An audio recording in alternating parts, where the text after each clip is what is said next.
Hello everyone. Good morning, good afternoon, good evening, wherever you're watching from.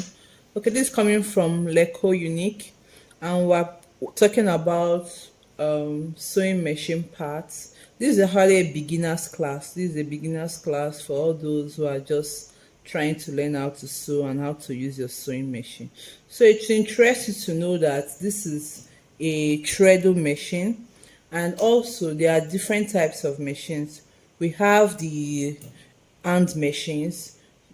You might have seen some machines that have been used with a hand wheel from here to sew. So that's called the hand machine, and this is called your treadle machine. And we also have the electric machine. The electric machine is used strictly with power supply. So if you don't have a power supply light or something, you won't be able to use the electric machine. This also works with electric and also works as manual. So those are just like the different types of machine that you can get in the market.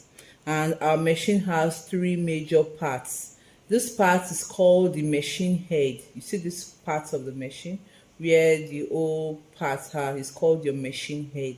And this part where the machine head stays on top is called the machine bed. It's called the bed of the machine. And the down part of it where you regulate how the machine comes up and down is called your stand. It's called the stand of the machine. So the stand of the your sewing machine carries your machine head and your machine bed. Now we're going to talk about the parts of our sewing machine. Okay, so for our machine parts, we'll be talking about this our this is our balance wheel. This balance wheel is what we use to start our sewing process. So when you turn your balance wheel, it starts the sewing process of your machine, of your sewing. And this is the stop motion screw. The stop motion screw is that's what helps in engaging our sewing process and also to disengage it. So when you are sewing and you want to slow it down and stop, this is what this is what stops the sewing process. It's called the stop motion screw. Now this is called our spool pin. The spool pin is where you put your top thread. So this is what holds the top thread in place for our sewing. And this is called the stitch regulator. You can see it goes up and down. This is the stitch regulator. This is what helps in your stitches if it's going to be very tight or it's going to be loose. So the more you go up, the more tighter the stitches are. And as you go up, this also doubles as your back stitch. So after sewing, when you want to tighten the stitch so it doesn't loosen, you go up and it back stitches so your cloth doesn't loosen up. So this is the stitch regulator. This is the bobbin winder. So this is used to thread your bobbin, which will be fixed in your bobbin case. So you put your bobbin winder in here and you use it to thread the bobbin. As you can see, yeah, this is it. So this is our presser bar. The presser bar is used to control the tension of our presser foot on the fabric. So if you are working on a fabric that is lightweight or heavyweight, you might want to you might want to regulate your presser bar to hold your fabric more if you are working on a lighter fabric, or you want to raise it more so the tension will not be too much if you are working on a thicker fabric. So this is where the regulation comes from. It's called the presser bar, and this is called the thread take-up lever. The thread take-up lever, as you can see, there is a hole on it. So when you are threading your sewing machine, you take your thread from it and it passes through this hole on the thread take-up lever.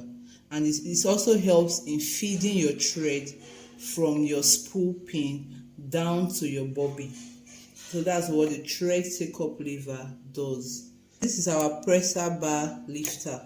The presser bar lifter helps the presser foot. When you want to sew, you take the presser bar lifter down so it holds the fabric in place, and when you raise it up, you are able to remove your fabric.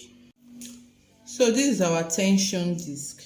Our tension disc is used to regulate our stitches, the stitches on the down part. So when you are sewing, you notice that there's a loop.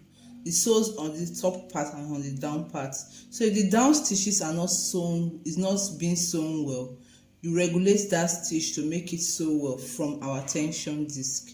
So that's basically what it does. And during the threading of our machine, as you can see, there are two concave plates on this tension disc. So in between the plates, the two plates, is where the thread passes through. It passes through it during the threading of your machine. You can see it. So that's what the tension disc does. So we're going next to the needle bar. This is our needle bar, as you can see. Sorry, this is the needle bar. So this is what holds the needle. Look at it. You see it. This is the needle bar, and this is the needle clamp. This is the clamp. It holds the needle in place to the needle bar. And this is our presser foot. This is the bar too that holds the presser foot bar. So it holds the presser foot in place, and this is the screw, the presser foot screw. So if you're losing your screw, the screw for the presser foot, you can change your presser foot to another presser foot depending on what you want to sew.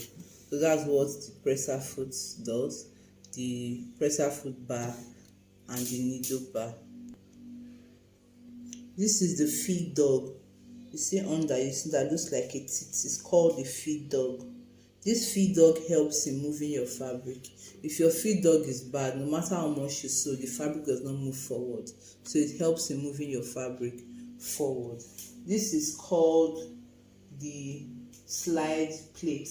This is your slide plate. So if you move the slide plate, you'll be able to fix your bobbin and your bobbin case here, under. This is called the slide plate, and this is called your needle plate. These are the side plates, and this is the needle plate. So you can slide this to fix your this and put back.